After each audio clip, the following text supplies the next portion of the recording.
जय श्री श्याम। राधे राधे प्रेमियों। खाटू जी का सबसे प्रसिद्ध मंदिर खाटू श्याम मंदिर राजस्थान के सीकर जिले खाटू नगरी में स्थित है। प्रेमियों, श्याम बाबा को कौन नहीं जानता। आज आप एक छोटे बच्चे से पूछ लीजिए, वो भी जानता है श्याम बाबा खाटू श्याम बाबा है। श्याम बाबा हारे के सहारे हैं। आज आपको हर एक दूसरी गाड़ी के पीछे, बाइक के ऊपर कहीं ना कहीं जरूर लिखा मिल जाएगा, हारे का सहारा बाबा श्याम हमारा। क्यों कहा जाता है श्याम बाबा को लखदातार, क्यों कहते हैं हारे का सहारा? आज की वीडियो में मैं आपको बताऊंगी आखिर बाबा को लखदातार क्यों कहा जाता है।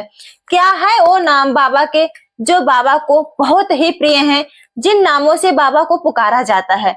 अगर आप इनमें से किसी एक नाम को स्मरण कर लिया और बाबा को याद कर लिया तो दुनिया में कोई ताकत नहीं है जो आपको हरा सकती है। तो प्रेमियों, वीडियो को आखिरी अंत तक जरूर सुनिएगा। आप सब जानते हैं राजस्थान के सीकर जिले के खाटू नगरी में स्थित है खाटू श्याम मंदिर, जहां पर श्याम बाबा साक्षात बैठे हुए हैं। श्याम बाबा को अनेकों नाम से जाना जाता है। खाटू श्याम के नाम उनके गुणों पर आधारित है, जिसकी वजह से वह प्रसिद्ध हुए हैं और इन्हीं नामों से श्याम बाबा के जयकारे भी लगाए जाते हैं और जाप भी किया जाता है। तो चलिए, आज मैं बताने वाली हूँ बाबा के वो 11 नाम, जिनके जाप करने मात्र से ही आपके सारे काम पूरे हो जाते हैं। प्रेमियों, वीडियो शुरू करने से पहले बाबा का नाम का एक जयकारा लगा दीजिए। बोलो लखदातार की जय। कहते हैं जो एक बार बाबा श्याम के शरण में चला जाता है, उनके दर्शन कर लेता है, जो एक बार बाबा श्याम से नजरें मिला लेता है, वो श्याम बाबा का प्रेमी हो जाता है और उसे बार बार खाटू जाना जाता है। ऐसा क्यों होता है? क्योंकि श्याम बाबा के दरबार पर जो खाटू नगरी में जो भी भक्त खाटू नगरी में अपना सर रख देता है, इनके दरबार पर अपना सर रख देता है, उनकी सारी मनोकामना पूरी हो जाती है। जो जिंदगी में हर जगह से हर परिस्थिति में निराश हो जाता है, जिसे लगता है अब उसका कोई सहारा नहीं बचा, जिसका कोई सहारा नहीं होता, उसका सहारा मेरे श्याम बाबा हैं। इसलिए खाटू श्याम बाबा को हारे का सहारा कहा जाता है। खाटू श्याम बाबा के कई नामों से प्रसिद्ध है, जिनमें से उनके 11 नाम सबसे ज्यादा चमत्कारी हैं और जो भी भक्त सच्चे मन से इन 11 नामों का जाप करता है या नियमित रूप से इन नामों का स्मरण करता है, उनकी समस्त मनोकामनाएं पूरी हो जाती है। श्याम बाबा के जन्म का नाम है बर्बरीक। महाभारत के 5 पांडवों में बलशाली गदाधारी भीम का विवाह हिडम्बरी राक्षसी से ब्याह हुआ था। भीम और हिडम्बरी का पुत्र घटोत्कच हुआ। श्री कृष्ण की आज्ञा से घटोत्कच ने नाग कन्या मौरवी से विवाह किया और फिर घटोत्कच और मौरवी की संतान बर्बरीक हुआ। यही बर्बरीक भगवान कृष्ण के वरदान के कारण कलयुग में खाटू श्याम के नाम से प्रसिद्ध हुए। तो श्याम बाबा का सबसे पहला और जन्म का नाम भी बर्बरीक है। तो आप एक जयकारा जरूर लगाइए, बोलो बर्बरीक की जय। दूसरा नाम मोरबी नंदन। बर्बरीक के माता का नाम मोरबी है, इसलिए ये मोरबी नंदन कहलाए। यही कारण है कि हम सबके प्यारे श्याम बाबा को मोरबी नंदन के नाम से भी जाना जाता और लोग जयकारा लगाते हैं, मोरबी नंदन की जय। श्याम बाबा का तीसरा नाम है 3 बाणधारी, जो कि बहुत प्रसिद्ध है। महाभारत काल में बर्बरीक ने भगवान श्री कृष्ण की लीला के अनुसार भगवान शिव की कठोर तपस्या की। तब भगवान शिव ने प्रसन्न होकर बर्बरीक, ये बाण ऐसे थे जो संपूर्ण ब्रह्मांड को जीता जा सकता था, लेकिन एक वचन के कारण बर्बरीक हारने वालों का साथ देने वाले थे और श्री कृष्ण भी इस बात को जानते थे कि जब कौरव हारने लगेंगे तो बर्बरीक कौरव की तरफ से युद्ध करेंगे और इन्हें हरा पाना किसी की बस की बात नहीं है। इसीलिए उन्होंने अजय वीर बर्बरीक से उनका शीश दान मांग लिया था, जिससे बर्बरीक ने हंसते हंसते अपने हाथों से शीश दान कर दिया था। प्रेमियों, श्याम बाबा के इन्हीं अमुक चमत्कारियों बाण धारण करने के कारण श्याम बाबा को 3 बाणधारी कहा जाता है। कहते हैं श्याम बाबा के जैसा धुरंधर ना तो इस दुनिया में कोई हुआ है और ना आगे कभी कोई होगा। तो इसीलिए बोल दो 3 बाणधारी की जय। चौथा नाम है शीश की दानी। महाभारत का युद्ध चल रहा था और बर्बरीक इस युद्ध में जाना चाहते थे और जब बर्बरीक अपनी माता से आशीर्वाद लेने पहुंचे तो उनकी माँ ने उनसे वचन लिया कि वो उस ओर से लड़ेंगे जिस ओर की योद्धा हार रहे होंगे। यानी कि जिस युद्ध में हार हो रहेंगी वो उस तरफ से युद्ध लड़ेंगे। अब भगवान श्री कृष्ण सब जानते थे, वो जानते थे कि हार तो कौरव की निश्चित है, और ऐसे में अगर बर्बरीक कौरव की तरफ से युद्ध लड़ेंगे तो फिर उनके 3 बाणों का कोई भी सामना नहीं कर पाएगा, स्वयं वो भी इन बाणों को रोक नहीं सकेंगे। ऐसे में उन्होंने बर्बरीक से उनका शेष दान मांग लिया।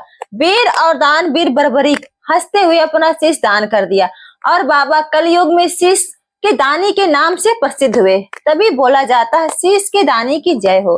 5वें नाम है श्याम बाबा। जब भगवान श्री कृष्ण बर्बरीक से उनका शीश दान में मांगा, तब श्री कृष्ण ने बर्बरीक के शीश दान मांगने की वजह भी बताई।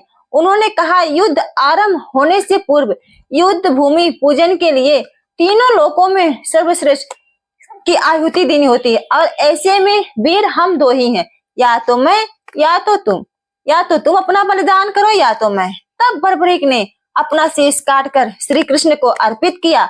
बर्बरीक को इस प्रकार किए गए दान के बलिदान से श्री कृष्ण ने बहुत ही प्रसन्न किया, और श्री कृष्ण भगवान ने इस दान से प्रसन्न होकर बर्बरीक को इस युद्ध में सर्वश्रेष्ठ उपलब्धि से आमंत्रित किया और वरदान किया, कलयुग में उनके नाम श्याम नाम से पूजे जाएंगे। भगवान श्री कृष्ण ने उनके श्याम नाम के साथ साथ अपनी सारी शक्तियां प्रदान की, ताकि वे भक्तों की रक्षा और मनोकामना पूरी कर सकें।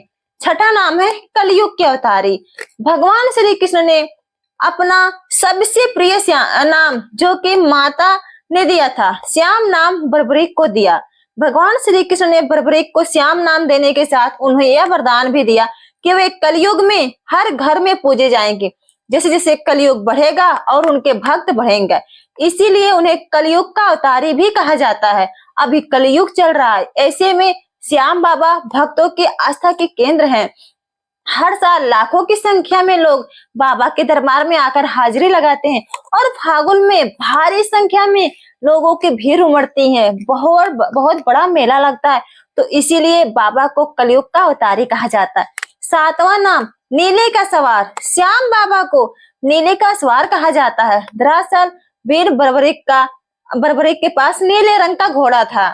नीले रंग का मतलब राजस्थानी भाषा में नीले को नीला भी कहते हैं, इसीलिए उन्हें नीले के असवार या नीले की असवार भी कहा जाता है। 8वां नाम लखदातार। लोग कहते हैं श्याम बाबा लाखों दे देता है, इसीलिए उन्हें लखदातार कहते हैं, लेकिन यह सही नहीं है। श्याम बाबा को लखदातार इसीलिए कहा जाता है कि श्याम बाबा के दरबार में जब आप जाते हैं तो आपको अपने मन की बात कहने से पहले बाबा लख लेते हैं, यानी कि बाबा आपने प्रेमियों या भक्तों की मन की बात समझकर उनकी मनोकामना पूरी करते हैं, इसीलिए उन्हें लखदातार कहा जाता है। इनसे मांगो एक, ये देते 1000 हैं, उनसे विनती करो वो सुनते 1000 हैं, इसीलिए बाबा को लखदातार कहा जाता है। 9वां हारे का सहारा।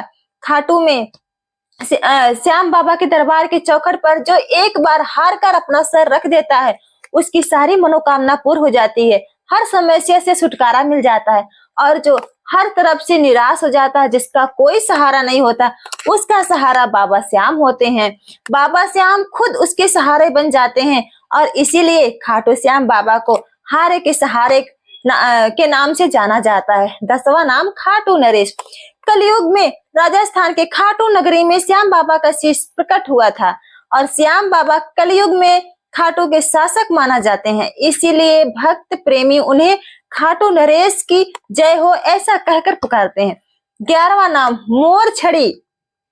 श्याम बाबा को भगवान श्री कृष्ण का आशीर्वाद प्राप्त है, इसीलिए कोई भी कृष्ण भगवान का जो प्रिय वस्तु है, बांसुरी, मोर छड़ी मतलब बहुत ज्यादा प्रिय है, इसलिए श्याम बाबा के पास मोर छड़ी रखने के कारण उन्हें मोर छड़ी भी कहा जाता है।